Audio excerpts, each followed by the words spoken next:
America और Donald Trump से पूरी दुनिया जानना चाहती है। क्या वेनेजुएला की घेराबंदी का मतलब है 24 घंटे के अंदर वेनेजुएला पर हमला, यानी ऐसा युद्ध जो पूरी तरह एक देश को तबाह कर देगा? क्या वेनेजुएला के राष्ट्रपति निकोलस मादुरो का अंत गद्दाफी या फिर सद्दाम हुसैन की तरह करना चाहते हैं? अमेरिका ने क्यों वेनेजुएला को अचानक अपना दुश्मन नंबर 1 बना लिया है?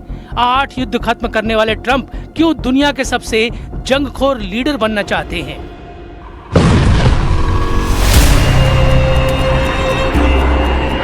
अमेरिका और वेनेजुएला के बीच तनाव बहुत ज्यादा बढ़ चुका है। ट्रंप ने बहुत ही भड़काने वाला कदम उठाया है। अमेरिकी नौसेना ने वेनेजुएला में नाकाबंदी लगा दी है। वेनेजुएला से आने और वहां से जाने वाले तेल के ऐसे टैंकरों को रोक दिया गया है जिन पर अमेरिका ने पाबंदी लगाई हुई है।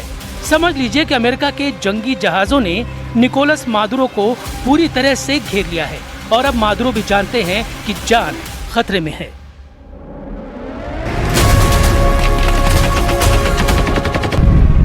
अमेरिका बार बार डोनाल्ड ट्रंप का इशारा बता रहा है।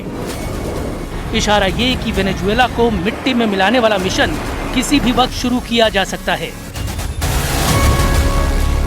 ये अमेरिका का super career USS Gerald Ford है जो 1 लाख टन वजन का है और अब ये सुपर कैरियर वेनेजुएला को घेर कर उसे मारने के लिए तैयार है।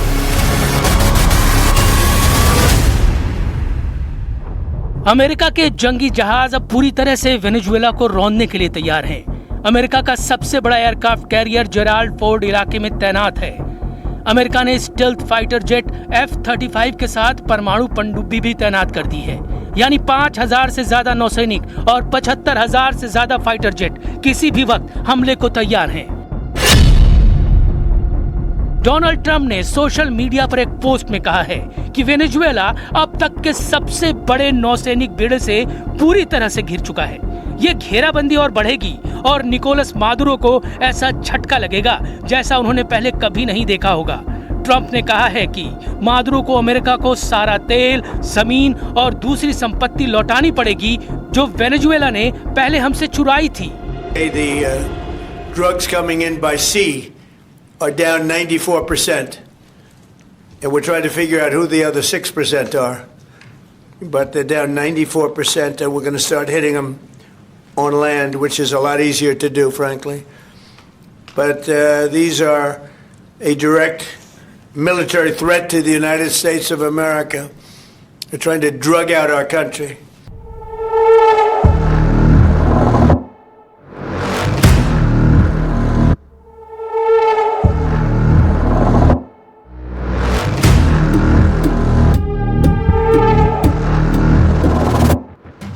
वेनेजुएला वाले खतरनाक इरादे जाहिर करके ट्रंप ने दुनिया को डरा दिया है। उन्होंने दुनिया में ट्रिपल खौफ फैला दिया है। 80 साल की उम्र के डोनाल्ड ट्रंप दुनिया में 1 नहीं, 2 नहीं, बल्कि 3 बड़े कांड करने जा रहे हैं। ट्रंप का सिग्नल है ऐसा युद्ध जो कभी नहीं रुकेगा। La derecha nazifascista lo que quieren es colonizar a Venezuela para apoderarse de la riqueza que tenemos en petróleo, en gas, en oro, en hierro, aluminio y muchos otros minerales. Y nosotros tenemos un juramento. Trump बहुत अच्छी तरह जानते हैं कि इस वक्त Putin के लिए भी मादुरो को बचाना बहुत मुश्किल है, क्योंकि वो यूक्रेन में फंसे हुए हैं। चीन ताइवान को लेकर तनाव में है और ईरान तो इजराइल के चक्कर में बैकफुट पर है। ऐसे में कॉमरेड मादुरो को बचाने के लिए आखिर कौन आएगा?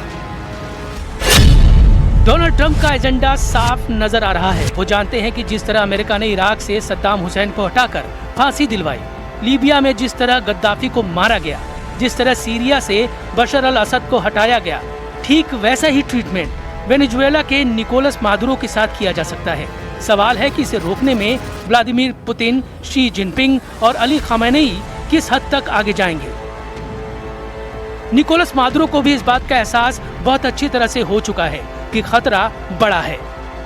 como no puede decir que nosotros tenemos un arma de destrucción masiva, como no pueden decir que tenemos armas químicas, cohetes nucleares, inventan un pretexto para crear otra Afganistán, para crear otra Libia.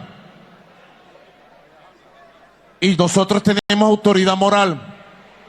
Y con la bendición de Dios Padre Todopoderoso digo, no more Vietnam, no more Afganistán, no more Libia, no more Irak, no more war eternal, no, no, no y no. आखिर क्या होने वाला है Venezuela में? क्या Donald Trump और Venezuela के राष्ट्रपति निकोलस मादुरो की दुश्मनी दुनिया को एक और बड़े युद्ध में झोंक देगी? ट्रंप ने जिस तरह से कैरेबियन सागर में अपने बेड़े तैनात किए हैं, उससे साफ लग रहा है कि डोनाल्ड ट्रंप की नीयत में बहुत ज्यादा फायर पावर है। लेकिन ट्रंप की असली युद्ध वाली आग बुझाने के लिए मादुरो ने 3 बड़ी ताकतों से संपर्क कर लिया है। पहला है रूस, दूसरा है चीन और तीसरा है ईरान। वेनेजुएला के राष्ट्रपति निकोलस मादुरो ने इन देशों से मिसाइल मांगी है, लॉन्ग रेंज रडार मांगे हैं और सुखोई विमानों को अपग्रेड करने की मांग की है। वो ड्रोन भी मांग रहे हैं। वो किसी भी कीमत पर डोनाल्ड ट्रंप के गुस्से पर पानी फेरना चाहते हैं। ये रिपोर्ट अमेरिकी मीडिया में छपी है और इस रिपोर्ट में अमेरिकी सरकार के सीक्रेट डॉक्यूमेंट का हवाला दिया जा रहा है। Не был никогда нашим врагом и противником. Никогда. Если бы он пожелал приехать в Беларусь, двери для него здесь открыты. Но об этом никогда, искренне вам говорю, никогда не было речи. Мадуро не тот человек, который все бросит и уйдет, убежит. Это крепкий человек, это чавист. Это как Чавес. Он крепкий мужик, порядочный, вменяемый человек, с которым можно разговаривать и договариваться. कुछ ही हफ्तों पहले डोनाल्ड ट्रंप ने वेनेजुएला पर हमला ना करने की बात कही थी, लेकिन अब ट्रंप ने कैसे यू टर्न ले लिया है, ये देखकर सब हैरान हैं। ट्रंप की धमकियों को वेनेजुएला बहुत गंभीरता से ले रहा है। इसकी एक बड़ी वजह है कैरेबियन सागर में अमेरिका के जंगी जहाज। ट्रंप ने वेनेजुएला के सामने घुटने टेकने के अलावा कोई विकल्प नहीं छोड़ा है। अमेरिका दावा कर रहा है कि कैरेबियन सागर में फोर्स बढ़ाने का मकसद ड्रग तस्करों का नेटवर्क खत्म करना है, लेकिन कोई नासमझ ही इस बात को मानेगा कि डोनाल्ड ट्रंप एक कैरियर बैटल ग्रुप के जरिए ड्रग तस्करी को काबू करना चाहते हैं। डोनाल्ड ट्रंप की निगाहें अमेरिका से 2000 किलोमीटर दूर वेनेजुएला पर है। अमेरिका ने वेनेजुएला से युद्ध की तैयारी पूरी कर ली है। अमेरिका के सबसे खतरनाक फाइटर जेट तैयार हैं। अटैक हेलीकॉप्टर उड़ान भर रहे हैं। वेनेजुएला के समुद्री तट पर कैसे हमला होगा, इसका अभ्यास किया जा रहा है। डोनाल्ड ट्रंप ने वेनेजुएला को घुटनों पर लाने के लिए पूरी ताकत झोंक दी है। क्या ये इतना आसान होगा? वेनेजुएला के पश्चिम में पड़ोसी देश कोलंबिया ने भी कहा है कि ट्रंप का इरादा साफ साफ वेनेजुएला पर चढ़ाई करने का है। पुतिन ने भी कह दिया है कि अमेरिका वेनेजुएला से दूर रहे तो अच्छा होगा। पुतिन के इन्हीं तेवरों को देखकर मादुरो भी कह चुके हैं कि वो वेनेजुएला को गाजा नहीं बनने देंगे। Es el pueblo de Estados Unidos a quien me dirijo en este momento frente a estos 100 juristas de 34 países para decirle paren la mano enloquecida de quien ordena bombardear, matar y llevar una guerra a Sudamérica, al Caribe. ¡Detengan la guerra! ¡No a la guerra! एक दक्षिण अमेरिकी देश Venezuela को पस्त करने के चक्कर में डोनाल्ड ट्रंप से एक बहुत बड़ी गलती हो सकती है। इसे अभी से ट्रंप का कराकस ब्लंडर कहा जा रहा है।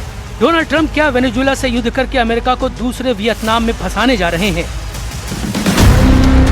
ऐसे बहुत से सवाल हैं जो इस वक्त अमेरिका के इस नेवल कमांडो टीम के जहन में भी घूम रहे होंगे। फास्ट बोट पर सवार ये सैनिक अमेरिका के स्पेशल फोर्स का हिस्सा हैं। इनका काम होता है दुश्मन के इलाके में घुसकर उसे खत्म करना या इलाके पर कब्जा जमाना। M240 मीडियम मशीन गन के साथ अमेरिका के सील कमांडो बता रहे हैं कि कैसे वो वेनेजुएला के खिलाफ एक बड़े युद्ध के लिए तैयार हो चुके हैं। कैरेबियन सागर में ड्रग तस्करों को खत्म करने की आड़ में अब वेनेजुएला डोनाल्ड ट्रंप का प्राइम टारगेट बन चुका है। इन इरादों के पीछे तेल का खेल बताया जा रहा है। इसमें कोई शक नहीं कि ट्रंप की नजर इस वक्त अमेरिका के दो दुश्मनों पर है, चाहे वो फारस की खाड़ी हो या फिर कैरेबियन सागर। अमेरिका के एक दुश्मन तो ईरान है और दूसरा दुश्मन बन चुका है वेनेजुएला। दोनों को तेल का सबसे बड़ा जखीरा माना जाता है। वेनेजुएला के पास 303 अरब बैरल तेल है, जबकि ईरान 209 अरब बैरल तेल का मालिक है। लेकिन दोनों के खिलाफ हमलावर होकर डोनाल्ड ट्रंप अमेरिका के लिए कुछ बड़ा हासिल करना चाहते हैं। लेकिन ईरान और वेनेजुएला दोनों के तेवर बता रहे हैं कि वो अमेरिका के आगे नहीं झुकेंगे, चाहे परमाणु कार्यक्रम का मुद्दा हो या फिर इजराइल और फिलिस्तीन का मुद्दा। एक तरफ ईरान ट्रंप का हर प्लान नाकाम करना चाहता है, क्योंकि ऐसे सिग्नल ईरान के सर्वोच्च नेता अली खamenei ने बार बार दिया है। वहीं अब वेनेजुएला ने भी अपने बाजू दिखाने शुरू कर दिए हैं। मादुरो के साथ अगर रूस और चीन खड़े हुए तो समझ लीजिए वेनेजुएला अमेरिका के लिए दूसरा वियतनाम बन सकता है। वेनेजुएला भी साफ साफ जाहिर कर चुका है कि उसने अमेरिका की दादागिरी की रिपोर्ट मॉस्को और बीजिंग तक पहुंचा दी है।